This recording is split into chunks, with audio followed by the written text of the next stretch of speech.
Episode 8. Yes. Getting smoother at these, aren't we? Yeah, no failed intro attempts. I don't know if that's a good thing or a bad thing. That means we've like unrehearsed and unscripted and we're going straight in. So getting cocky. Yeah, we're making it. And the eagle-eyed viewers amongst us may have seen that we are back to our old microphones as well. Oh yeah. So like you might have noticed it on the reviews that we did if you watch all our shows that the audio was a bit out. So basically these mics that we bought that were pretty good. Yeah. But because of the connection, we had to put them through another connection to connect them, and then it impacted the sound quality. So we got our tech guy to remove the buzzing that was on there. But then Tori was way too quiet, and even though it was, some people might say that's a positive. That is a positive. She's the one that normally keeps us on track and keeps me in check. So her being a little too quiet probably wasn't ideal. So we reverted back to these, but our good friend Peter White, Pedro from Coffee Pods and Wads, he is donating some of his old stuff to the Defiant Co Show fund or cause, so that we can actually start to increase the sound quality, and it's pretty portable as well. So when we go and accost guests, wherever they may be and whoever they may be, we will be able to take it with us. So up in our game. So that's just some nonsense updates that we usually start with while we get into our stride. So what have we been up to?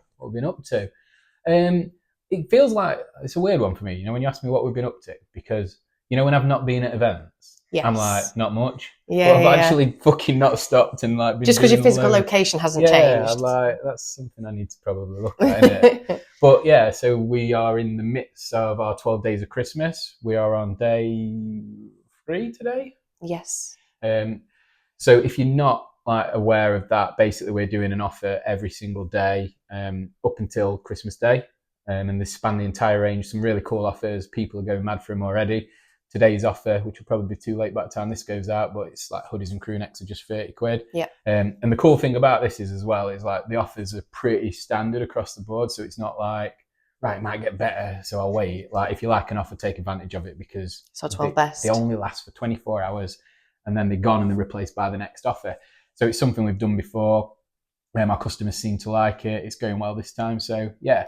You have to be on our mailing list to get it, so it's exclusive. So if you're not on our mailing list, sign up, and then tomorrow at 9 a.m, the new offer will drop into your mailbox. So yeah, so at the moment, the business is like packing those orders, keeping on top of the emails and all that kind of good stuff. But also we're doing a lot of planning for next year, aren't we? Did a big session on that with a wall planner, which I got very excited about because it's colour coded. Colour coded, I'm not allowed to even look at it, let alone touch it. I don't think, am I? You've got doctor's handwriting for starters. We wouldn't know what it meant. That was very nice. Yeah, I nearly said that I've got childlike handwriting, but it's like upgrade. Maybe it's terrible handwriting. Yeah, maybe it's something to do with intelligence then, because doctors are pretty actually, are they? Let's not get into that. Maybe save that one. Save that one. So back to the strategy or the plan. That was really, really good. We enjoyed that. Yeah, they're always good sessions though, because anything that makes you really think about where you are now and where you want to go and how you fucking get there, that's kind of good stuff, isn't it? It's and we have we always maybe come to the same conclusion, but we have very different ways in getting there. So when we sit and talk, and it doesn't turn into a violent argument, it's actually really good, because I feel like when we have those conversations, I learn quite a lot, not necessarily just about we both do what we're doing, but I just learn a lot because I see your way of thinking, and you're one of the few people that in my life I've come across that I want to understand that, because you've developed some amazing things over the time we've been working together. So I'm always excited for them sessions. And it is funny when we do clash though, because we clash and then at the end point we're like, oh, we both agree, saying the same thing. So it's just, again, it's maybe delivery and method of getting there is slightly different between us, isn't it? But that's a good thing. We're both passionate about what we do, and we both have very different ways in doing it, but we are both logical. So I think because we arrive at the same destination, it's actually not that bad, and we both do a heated debate. So I don't think that helps. But it was really, really good, from a juggling perspective, and I think this spans both business and home, that I've never, and I know this sounds terrible, but never actually looked at my entire year. So school holidays, events, birthdays, etc., over a year. So when I'm booking things in, I don't know if anyone else does the same, and if they do, it will make me feel better. And I know this winds you up. I don't think they do. So if someone says, "Are you free on this day?" I will look in that day in isolation. I wouldn't look. This is prehistoric, not for next year. I wouldn't look the day before or the day after, or even the week before or the week after. And then I find myself in the boat that I'm in for the next week on the lead up to Christmas, having said yes to everything for Oscar. And now I'm doing way too much that it's almost impossible what I'm trying to achieve. What made me laugh the other day, which was really funny, you'd spent this entire time planning next year, and it was amazing, like, to see it all out there. And then something came up this year, like about the other day, and I was like, "The fuck? I thought you'd been planning." Oh no, that's next year. So she's like, accepted that this year's gone to shit. It has. Triple booked on every day. Like, we're moving podcasts and doing all sorts because you've got 20 things to do. Yeah. And it was just funny how I thought maybe you'd have done the last 10 days of this year as well, but no. It starts on the January 1st. Yeah. But yeah, it was a good session. Going back to what we're on about, like, with the way we come to our decisions, and they always end up being on the same page. Like, you have a much more considered way of getting there, and I'm so much more impulsive. Mm-hmm. So because I come to a decision like that and then just fight for that, and you're more like, right, I'm going to get there, but I'm going to get there in my own way. That's what's funny sometimes, but it's good that we always like find a common ground at the end, I guess, isn't it? We do. So on to IF3. Yeah, so fucking amazing. So this weekend just gone has been the International Functional Fitness Federation. Jesus, that's a lot, isn't it? IF3 is easier, but because I don't say me threes, I feel like I've got to say all Fs. But the IF3 World Champs. So as we've talked about, and as the people might have seen with the podcast we did with Harry from BF3, we sponsor the British team, and they have been doing right well over in Hungary. Unbelievable, to be fair. Like, there's people from all ages going. There's different age categories, all the way up to, like, I think 64 plus is the oldest. Yeah, nice. And our team have got 11 podiums, which is just incredible. And three of them, world champs.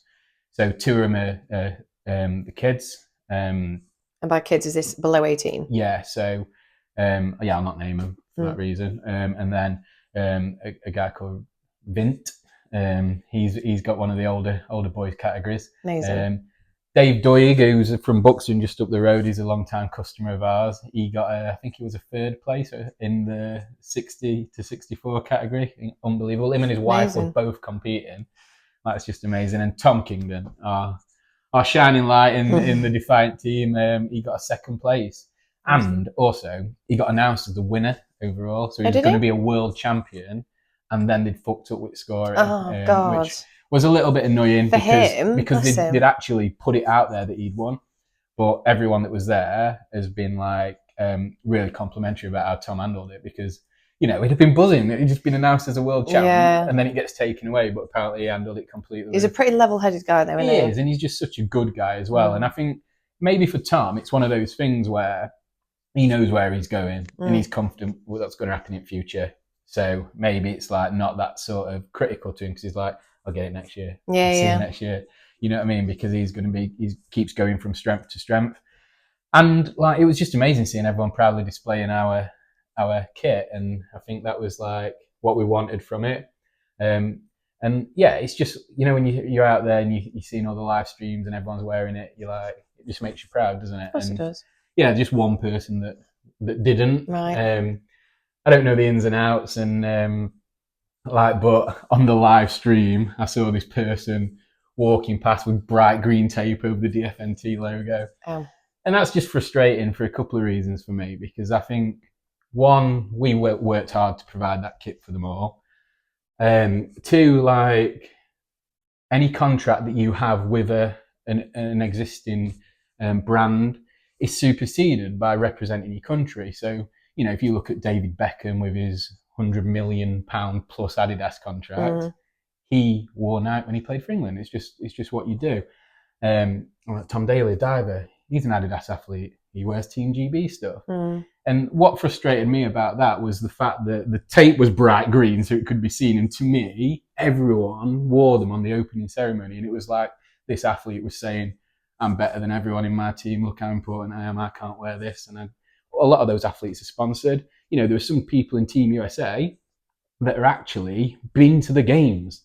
This person, you know, nobody probably knows a name outside the little echo chamber. And yeah, there's games athletes that wore the Team USA kit because that's what they were contracted to do. So yeah, a little bit frustrating, but the rest of them proudly wore it and seen our name in lights. They looked really good. And next year, can't wait to take it to the next level for them all. And the kit we're going to have made there is going to be amazing. So yeah, an absolutely incredible weekend, and also the media like Dave Shenton and Jason CF Media, they were there and they were doing some really good stuff, getting some really amazing good content. Yeah, and the coaches were like, obviously they had loads of athletes there. They've done well to stay on top of it all. But yeah, the marketing were everything we wanted it to be, and been really happy with how it turned out. We had a challenging period up to it, getting the stuff ready and getting it all out to the athletes. Especially this time of year. Yeah, like some of the postage and stuff, it was really challenging, but we got it all to him, like literally. Rich from Moduflex, we shipped him a load of socks and sweatbands to take for everyone. He literally picked them up from his office on the way to the airport. It was mental. So, but we got it all done. And yeah, it's been good. And I'm looking forward to the future. We've got a meeting with them beginning of Jan to discuss how the next year is going to look. They've already structured the season in terms of qualifiers and what we can expect. So we will see how we go. Exciting. So what's the topic for today? So the topic for today is something that I'm very passionate about, is saying what you believe to be true and then the adventure that may take you on. So do you want to do that now, or do you want to get your bit of limelight with Torie's top tip? Shall I get that done first? Because I feel like you're really going to put your teeth into the next bit. Oh yeah, tend to, don't I? So Torie's top tip. Mine was only a quick one. I was listening to a podcast last week. Never say his surname. Matthew McConaughey. And Chris Wilkinson. Yeah, Williamson. Chris Williamson. And in case he's watching. Yeah. And they were saying, and they were talking about there being 3 states of being, which it's resonated with me quite strongly for this year. Saying there's 3 different states, one being cortisol, which is like your stress hormone, one being serotonin, which is like your content being, and one that is dopamine, which is obviously like your adrenaline-y type self. And it was just saying to evaluate what state of being you spend most of your time in with regards to your health, about being able to ensure that your life is enriched with the right amount of experiences, with the right people, etc., etc. And it was just really, really interesting when you evaluate, obviously everyone evaluate their times or years or whatever it is, which one you spend most of your time in and why. And then as it being the end of the year and it being a good time to reflect on you, where you've been and where you want to go, is how you've spent the last year and what changes you want to make for the following year. So we've obviously had a really big year for Defiant, haven't we? And the many plates that obviously we spoke about before that I've been juggling. So you've had a great year with your consultancy business and with your gym, haven't you? It's been from strength to strength on all of it. It's been a great year. It's been a really good year. But that was my plan in January, is to put all into my year work-wise, and that's exactly what I've done. So when we talk about those 3 states of being, is there one that's supposed to be optimum then, or is it just making sure you're in each one equally, or what's the premise of it overall? Because I feel like some people won't naturally end up in many of them. Not many of them, because there's only 3, but like, I don't know, like I don't ever feel stressed, but maybe it comes out in different ways and I don't recognise it as stress. I don't know. But I don't know if it is. I don't know if stress the right way. I feel like it's all relative. So when you get busy or you've got a load of things to do, that will still imply the same hormone, where it's like, oh my God, when you look at something for half an hour to decide the best way to do it. But because I don't outwardly feel like stressed in the traditional sense, there's a negative stigma around that word. I don't think it's the word stress. I think it's just that state of not fight or flight, but that type of situation. So whenever you get that feeling, you were saying you feel a little bit like before you do a race at the gym or something that you think you're going to. When I'm working out, and I'm like, so it's still that hormone. I remember when I was a kid and I used to be in a swim meet or something, and I'd be on blocks with my little trunks on, and I feel a little bit weak come out because it was that kind of, and I was like, shit, people are going to see it, and then I couldn't dive in fast enough. It's how I got a quick start all the time. But it's like that. We did a workout at the project the other day. And it was really just really short 5 rounds of burpees and C2 bike. And before I was just pacing because oh my God, this Did is you weigh going to yourself? hurt so much now. Oh, I grey shorts on. Yeah, it's just that feeling of like, so maybe it is that then. So like, that's that adrenaline hit that you get before you do something. That hormone. Yeah. So no, I think my opinion would be to find a steady state in all of them because all of them benefit us somehow. Depending on what it is, stress probably isn't the right word. I think it's just that feeling. Mm-hmm. So yeah, my plan is to basically spend less time in just one that's been very prevalent in my 2024 and find more space, which is easier now. I've got my 2025 calendar. So I know when school holidays are, so I can plan accordingly. And find a better balance between the three, but keep the momentum of year one. Yeah, and I think there's no wrong or right way for that either, because when we've talked about it off camera, you've said to me, so what's your plan? Now we're like, I'm just going to see what happens. Because like, I don't have like a family. Well, I don't have a family, but I don't have a family that's dependent on me. I don't have multiple plates to spin like you do. So, you know, if you're watching this and you're taking that advice as, oh shit, I better stop. Like, I know I've got to do this work on this day. And then outside of that, I'm like, I have many more hours in a day than you, for example. So like I can work till 8 o'clock at night because I ain't got a little one that I want to spend time with, like you do. So like you can actually work without the planning. But if you want to structure your life better and you do have a lot of moving parts and spinning plates, then you absolutely need to do that. And like I saw the weight lifted of you when you got that planner done. It's almost like, but I think like in terms of those 3 areas, yeah, you can spend equal time in each as long as it's benefiting your overall objective and goal. And what you'll tend to find, I guess, is if you're spending too much time in one of them, it'll detract from the others and that'll detract from your overall goal. Yeah, so I think a good balance between them all without it being, I can't do any of that. I've just got to find it a little bit. But that was the whole idea. That was my whole plan. And I do love a plan. You do. Like you say, you structure your life to make sure that every day is working towards your plan and yours is pretty dead set, and that's amazing. But yeah, like you said, there's a few more moving parts, and I'm a different personality, so does it benefits my what's the word? Is it equilibrium? Equilibrium. I don't even know. It makes me feel settled in the fact that I've got something that makes me feel better about what I'm going to go into. But then I always try and find ways to better myself. You do. So that is my top tip. Find a balance or evaluate what you're doing. Oh, you do. Choose what balance. You know, I don't like that word. Have a look at where you've spent the last year or however longer period you want to review, and then how you change or make positive changes moving forward. I just found it a really interesting review on states of being. Yeah, because you know what I think about that word. I think. Yeah, but I think using the right context, I think it's a bit different. Yeah, definitely. It's like, you know, when people like have a burger and chips, like, oh, it's about balance. No, you just wanted a burger. Stop using it as an excuse. I think we've done this one before. Yeah, so not a podcast. It's one of my things that I was about before. Probably. And then when we were watching George Heaton from Represent on Stephen Bartlett's podcast, and Stephen Bartlett asked him what he thought about balance, and he went, it's bullshit. And I was like, oh man, now I'm buying even more clothes. Platinum? Yeah. Oh God. Anyway, less said about that, the better. Right, to your topic. So my topic is only saying what you believe to be true. And there's a few reasons for that. So one is the truth. I think it's Jordan Peterson that says it. The truth is the greatest adventure you can go on because it'll always lead you where you're supposed to be. So I love that as a premise. And to do that, you obviously have to say what you believe to be true. And the reason I say what you believe to be true and not what is true is because what is true can change. I'm not talking scientifically and factual, even though that can as well. True. You know, like the more science evolves, the more we can discover, because the only true science is what we know to be true at that time. Yeah, and it constantly disproves itself.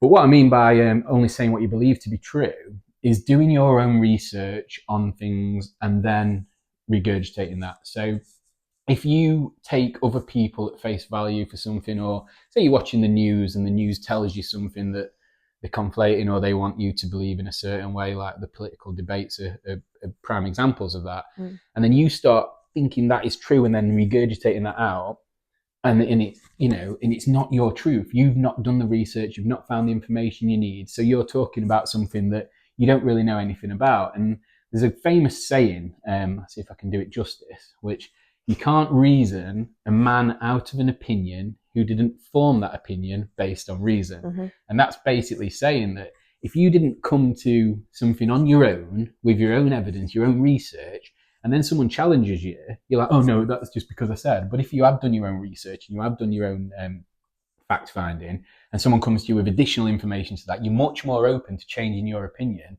because your opinion's considered. So you will listen to that reason because you've reasoned yourself into the position you're in. Rather than being lip service is what you mean. Yeah, and if you constantly pay lip service about things you don't understand, then you'll never get anywhere. And I think like one of the things that's happened recently is Donald Trump's got in. And I think one of the things about him is polarizing. Some people love him, some people hate him. But I think, when he gets up there in front of a camera, I feel like, and I might be wrong, but I feel like he's saying what he believes to be true. Sometimes it's absolute crazy and he changes his mind the next day, but it's like he believes it. And people have resonated with that. You get all these politicians that go up and they're just talking bollocks, and people know they can see straight through it because we're like, that's not true, and you're saying it, and it's people lose faith in what you say. Whereas if you look at someone and say, I don't agree with him, but I reckon he's telling the truth or trying to. Yeah. And I think when we look at that from a business point of view, if you only say what you believe to be true, like on podcast 1, I said it were going to be event. And I meant it. That were true. Yeah. And then by podcast 3, I was like, we're not doing no more events. And that were true. And it's like, we'd worked the numbers, we'd done, and everyone believed me when I said it the first time, and everyone believed me when I said I weren't doing any, because we'd looked at it, we'd come to that opinion based on reason, and then it was true. So when we talk about saying what you believe to be true, if you hear something on the news, don't just go around telling people that's what it is, because have a look at different alternative sources. Further yourself, because knowledge is only yours if you've sort of earned it almost. If you hear something and regurgitate it, that's not knowledge, and that can get you into difficult spots. And like what we talked about on one of the last podcasts, where I said we're Defiant, we'll always say what we think. That's why I will stand and debate anyone about anything I say. I'm comfortable with saying anything, because even though it doesn't seem it sometimes, because I can be impulsive, I'm confident in what I'm saying, and if I'm wrong, I'll have a conversation about how and why, but I have come to that by a considered approach. So whether it's personal relationships, whether it's business relationships, whether it's anything, if you only say what you believe to be true, you will be much better off, and the people around you will as well, because they'll always know where they stand with him. But like I say, in doing that, you have to be open to being wrong, because, and that maybe true's a bad word, only saying what you believe to be true, because there is no truth really, is there? There's falsity and there is what is. Like, my truth might be different to your truth, which doesn't make sense, because a truth is a truth. So maybe the, but there's different views. Yeah, and it's again similar to the subjective and objective thing we talked about. I think the truth is the greatest adventure you'll ever go on. So only say what you believe to be true. Enjoyed that. Yeah. Any feedback? Hey, no, I completely agree with it. You are a lot better. I think you've been on a journey on that as well, since I've known you. What, 6-7 years now? Something along those lines. Yeah, but 5.5 of them, I was a bit more a twat than I am now, weren't I? Well, maybe that's why it looks like a journey. A journey that just went from car crash to car crash to car crash to now speeding, but not quite crashed yet. Yeah, maybe that's what it is. But yeah, the point is that you're less of a brick wall, and more open to having those conversations. So I think the more you've furthered your knowledge and more allowed that to come in, and I think that's true of anyone, to be fair, and I'll definitely be one of those as well, that when you think you were right, there was very, very little, or it took a very not strong person, but a strong debate, or like you say, when you believed the person that was talking or giving you the alternative, you are much more open now to listen and take that on board, and you have as a byproduct, in which a few people have told you, that in the last 12, 18, 2 years, you've become much more well-rounded. So I don't know what that shift is or whatever it was. So I think it is just a good thing to be aware of, and people to be aware of, because I think people can constantly improve, both whether that be, like I've just said to you, their ability to listen or understand or plan or whatever it is. I think you can always further yourself. So conversations like this or podcasts like this, and we love a podcast, don't we? Listening to other people's, I don't know, lives or opinions. It's just so interesting, because I think the more you understand the way that the human brains work, and like you say, their own truths, all of the same thing, like I say, that serotonin, dopamine, of course, that makes perfect sense, but I never thought about it like that. So sometimes it's the way in which something is framed and you tend to listen to the people that you'll give longer than 5 minutes to, which obviously back then, like you say, at the beer garden over at Orange wasn't normally the right place to do it. Whereas now in the office, we will have like much better conversations, which I think then opened us out to talk to more. And that's true of most people. Like you go to the gym and you have a decent conversation or whatever. I think it's the ability as well, though. What come to me then when you were talking, like they say, there's that saying again, isn't they? They say the only true knowledge is in knowing that you know nothing. And like the more research, the stuff I read is really about teaching me how to think. It's not telling me what to think, it's teaching me how to think.